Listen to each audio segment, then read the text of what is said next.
आपकी अदालतमध्ये सलमान खुर्शीद यांच्यावर आरोप आहे की हे समाजवादी पार्टीच्या मागे लागले आहेत. सलमान साहेब, जेव्हापासून तुम्ही उत्तर प्रदेशामध्ये गेला आहात, काँग्रेस कमिटीचे अध्यक्ष बनला आहात, तुमचा एकच अजेंडा आहे, कुठल्याही प्रकारे मुलायम सिंग यादव यांना, अमर सिंग यांना हॅरॅस करावं, त्रास द्यावा. नाही, हा माझा अजेंडा नाही आहे, हे माझं कर्तव्य आहे. त्यांनी उत्तर प्रदेशला हॅरॅस केलं आणि त्रास दिला आणि माझं हे कर्तव्य आहे की मी उत्तर प्रदेशला मुक्त करावं अशा शक्तींपासून. मग हे खरं आहे का की तुम्ही एक सेल बनवलं आहे ज्याचं नाव आहे PIL सेल, ज्याचं काम आहे लोकांच्या विरोधात खटले लागू करत राहणं? प्रत्येक चोराला पकडणं त्या PIL सेलचं काम आहे.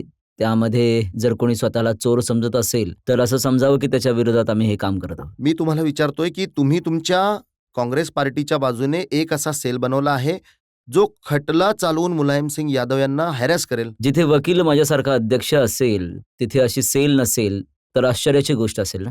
विश्वमोहन चतुर्वेदी ज्यांनी एक केस फाईल केली, प्रॉपर्टीची केस मुलायम सिंग यादव यांच्या विरोधात, त्यांच्या कुटुंबाच्या विरोधात, ज्यामध्ये सगळ्या लोकांच्या विरुद्ध असं सांगितलं गेलं की ते तुमच्या जवळचे आहेत आणि तुम्ही तयारी करून घेतली आहे ही केस फाईल करण्याची. असं खरंच झालं असतं तर ते माझ्या काही जवळचे नाही आहेत. ते खूप दिवसांपासून काँग्रेस पार्टीमध्ये आहेत. आणखीन सुद्धा त्यांच्या गतिविधी आहेत. हो, मी त्यांना समर्थन ह्या गोष्टीसाठी जनतेच्या समोर दिलंय की जर कार्य करत असतील तर जनतेला प्रकाशित करत आहे किंवा ते कुठल्याही कोर्टाच्या समोर हे सत्य उघड करू इच्छित असतील तर प्रत्येकाने त्याचं समर्थन केलं पाहिजे. बहुजन समाज पार्टीचे जे 40 MLAs जॉईन केलं ज्यांनी समाजवादी पार्टीला, त्यांच्याबद्दल सुद्धा जी केस आहे ती सुद्धा तुमच्या आशीर्वादानेच चालू आहे. हे बघा, इतके मोठे मोठे वकील ते केस करत आहे. सतीश मिश्रा जी जनरल सेक्रेटरी आहेत बहुजन समाजवादी पार्टीचे, त्यांना माझं ज्ञान आणि माझ्या क्षमतेची आवश्यकता नाही आहे.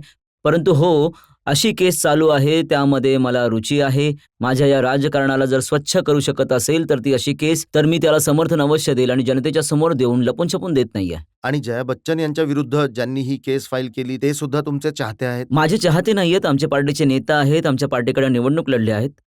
जया बच्चन यांनी जेव्हा निवडणूक होणार होती त्यावेळी त्यांनी सुद्धा आपली पावती भरली होती. त्यांचं सुद्धा नामांकन झालं होतं आणि त्यांच्या अवैध रूपाने पावतीला अमान्य केलं गेलं तर त्यांच्या मनामध्ये तर रोष तर आहे आणि त्यामुळे जर कारवाई केली असेल तर यामध्ये कोणावर आरोप कसा लावू शकतो? आरोप हा आहे सलमान साहेब की तुम्ही पॉलिटिकल लढाई लढण्याऐवजी कायद्याच्या रूपाने लढाई लढतात. आपली पॉलिटिकल लढाई न्यायालयात लढतात. कायद्याचाच तर आधार घेत आहे, त्याचा आधार घेतोय, चोरांचा आधार नाही घेत आहे ना, दरोडेखोरांचा आधार नाही घेत आहे ना, मारणाऱ्यांचा आणि जे कोणी लोक अपहरण करतात त्यांचा आधार नाही घेत आहे. आम्ही शेठ सावकारांचा आधार नाही घेत आहे, केवळ कायद्याचा आधार घेत आहोत. कायद्याचा आधार घेणं ही काही चुकीची गोष्ट तुम्ही नाही. प्रत्येक त्या व्यक्तीचा आधार घेत आहात जे मुलायम सिंग यादव आणि अमर सिंग यांचे शत्रू आहेत. त्यामुळे संपूर्ण जनतेचा आधार घेत आहे. मी मानतो की संपूर्ण जनता त्यांची शत्रू आहे. पण भेटले तुम्ही अजित सिंग यांना 3दा. अजित सिंग यांना तर मी 30 वेळा भेटलो आहे, परंतु अजित सिंग यांना भेटल्याने काही मिळत तर नाही ना. समोरासमोर केवळ शिष्टाचाराचा प्रकार असतो, भेटत असतो. यासाठी भेटलात की मुलायम सिंग यादव यांच्या सरकारला पाडण्याची तयारी करू शकता? नाही, यामुळे नाही भेटलो की त्यांना आम्हाला विचारता येईल की तुम्ही समर्थन देत आहात, तुम्ही संतुष्ट आहात का या समर्थनाने? जितके लोक आहेत, भले ते अजित सिंग असो, भले ते मदन मोहन असो, जितके काही लोक जे तुमच्या आसपास आहेत आणि जे मुलायम सिंग यादव यांना हॅरॅस करतायत, त्यांची जी स्क्रिप्ट आहे ती तुम्ही लिहिता, ते केवळ एक रोल प्ले करतायत, भूमिका मी साकारतायत. स्क्रिप्ट रायटर बनलो असतो तर किती बरं झालं असतं. खूप पैसे कमवले असते असं स्क्रिप्ट रायटर असतो तर. पण हो, मी म्हणत आहे की कोणालाही आपल्या समाजामध्ये, आपल्या राजकीय मंचावर जी सत्याची लढाई आहे त्याचं समर्थन प्रत्येक व्यक्तीने केले पाहिजे. मी सुद्धा करतो. सलमान साहेब, लोक असं म्हणतात की 17 वर्षांपासून काँग्रेस प्रयत्न करतंय उत्तर प्रदेशामध्ये पाय रुजवण्याचा, परंतु तुम्ही काहीही करू शकला नाही. हे खरं आहे की आम्ही खूप दिवसांपासून कमकुवत आहोत तिथे, परंतु त्याची आणखीन कारण आहेत. त्याचे कारण ध्रुवीकरण आपल्या समाजाचं झालं, त्याचं कारण बाबरी मस्जिदचा विध्वंस, त्याचं कारण आहे आम्ही लोक कुठेतरी काही त्रुटी, काही चुका आमच्या राहिल्या आहेत, माझ्यामध्ये सुद्धा राहिल्या आहेत. यामुळेच आम्हाला आजचा हा दिवस पाहावा लागलाय. पण आमचा प्रयत्न आहे की परत एकदा बदलावं आणि परत एकदा उत्तर प्रदेशला तो दिवस बघायला मिळाला जो कधी उत्तर प्रदेशने 17 वर्षांपूर्वी पाहिला होता. जनतेमधून ज्या लोकांना प्रश्न विचारायचे आहेत, हा बोला. फर्स्ट रो मध्ये जया बच्चनजी यांच्या विरुद्ध म्हणजे काही हा आरोप तुम्ही लावतात काँग्रेसवाले त्या लाभाच्या पदावर होत्या तर त्यांना हटवलं गेलं, तर तुमच्या मते हे योग्य आहे का? हे बघा, माझ्या मते ते योग्य आहे जे कायद्यामध्ये योग्य आहे. मी हे कसं म्हणू की इलेक्शन कमिशन चुकीचे आहे? जया बच्चनजी म्हणत आहे की इलेक्शन कमिशन चुकीचे आहे, तर याचा निर्णय सुप्रीम कोर्टच करेल.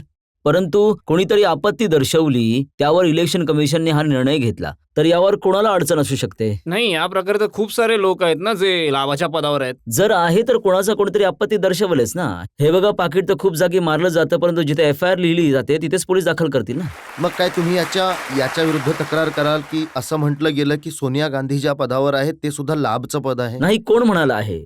हे तर अमरसिंहजी म्हणाले आहेत ना. अमरसिंहजी कायद्याचं जे अंडरस्टँडिंग आहे ते किती आहे? तुम्ही इतके केस त्यांच्या विरोधात केलेत की त्यांना कायद्याची बरीच समज जर आली आता. कायद्यांची समज आली आहे तर त्यांनी कायदेशीर कारवाई करावी ना. तो उभे राहून हवेत गोष्टी का बोलतात? कायदेशीर करावी, त्याचं उत्तर दिलं जाईल.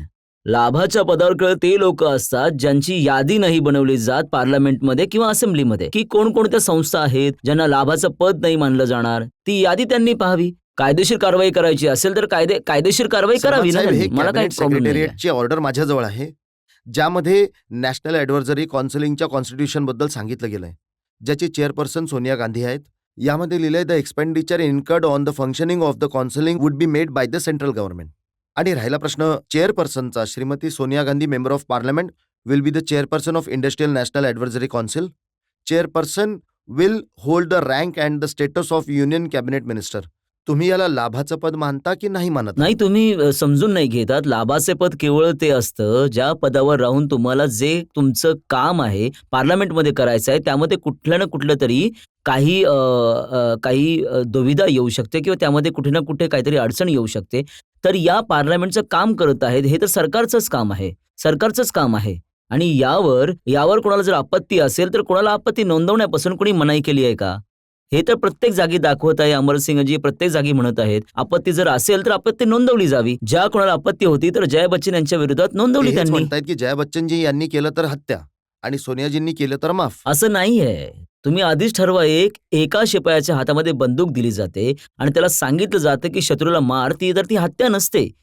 आणि तीच गोळी, तीच बंदूक घेऊन तुम्ही म्हणाल की आपल्या शत्रूला मारता, तर तुम्ही म्हणता तुम्ही तर आम्हाला आलो की शत्रूला मारा, तर ती हत्या होते ना. मग तुमचं उत्तर कोणीही ऐकत नाही. कोणाकडे बंदूक सोपवली गेली आहे, कोणी सोपवली आहे, काय आदेश मिळाले आहेत, काय स्थिती आहे, या सगळ्या गोष्टीचं विवरण समजून घेऊन, कायदेशीर विवरण समजून तेव्हाच काहीतरी म्हटलं पाहिजे. त्याच्या आधी कसं म्हणू शकता कदाचित तुम्ही? अमरसिंगजी जर तुमचं बोलणं ऐकत असतील तर नक्कीच तक्रार करतील.